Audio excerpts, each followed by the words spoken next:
In 1991, an entire country vanished. Not just a government overthrown, but a complete and total erasure of the state itself. This is the story of how Somalia disappeared. The final years of the Siad Barre regime were a slow, suffocating decline. Power, once a symbol of national unity, became a weapon wielded by a single man and his inner circle. On the streets of Mogadishu, the air grew thick with fear.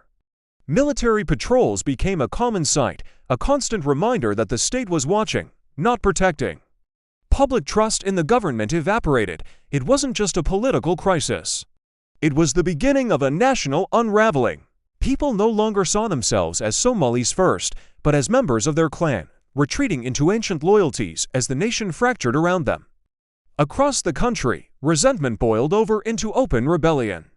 From the north to the south, armed opposition movements rose up, not to reform the state, but to dismantle it. Each victory for a rebel group wasn't a step towards a new government.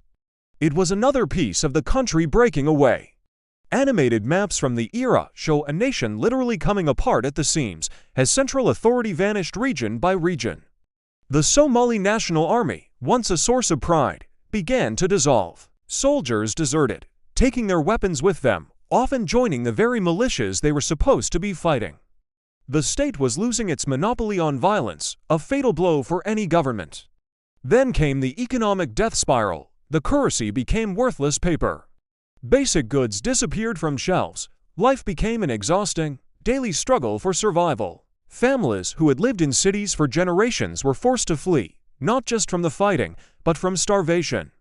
The social fabric that holds a country together, the shared experience of daily life, commerce, and community, was shredded. It was a collapse from the inside out. Everyday existence became impossible. January 1991. This was the moment of absolute collapse. The presidential palace stood empty, a hollow shell of abandoned power. Military bases were deserted, their gates swinging open. Airports fell silent, runways empty.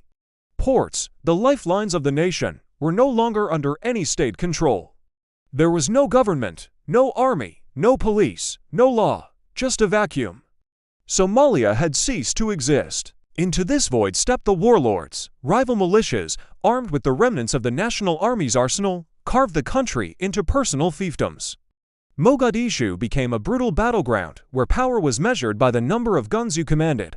There were no institutions left to appeal to. Hospitals shut their doors, schools were abandoned. Courthouses were empty ruins. The very concept of a public service, of a state that provides for its people, was gone. It was total, systemic failure, a country without a state. The world watched in horror as Somalia became the textbook example of a failed state. News reports broadcast images of famine and anarchy, forever searing the term into the global consciousness. But the story of Somalia's fall is more than a headline. It's a profound human tragedy. It's the story of families displaced, futures stolen, and a generation born into a country that wasn't there. The scars of 1991 run deep, etched into the landscape and the memory of its people. The collapse of Somalia was not a sudden accident or a single event. It was a long, deliberate process. It was dismantled piece by piece, decision by decision, until there was nothing left. Understanding how a state can be so completely erased is a lesson for us all. Thank you for watching. If this story moved you, please like, share, and follow for more real stories from around the world.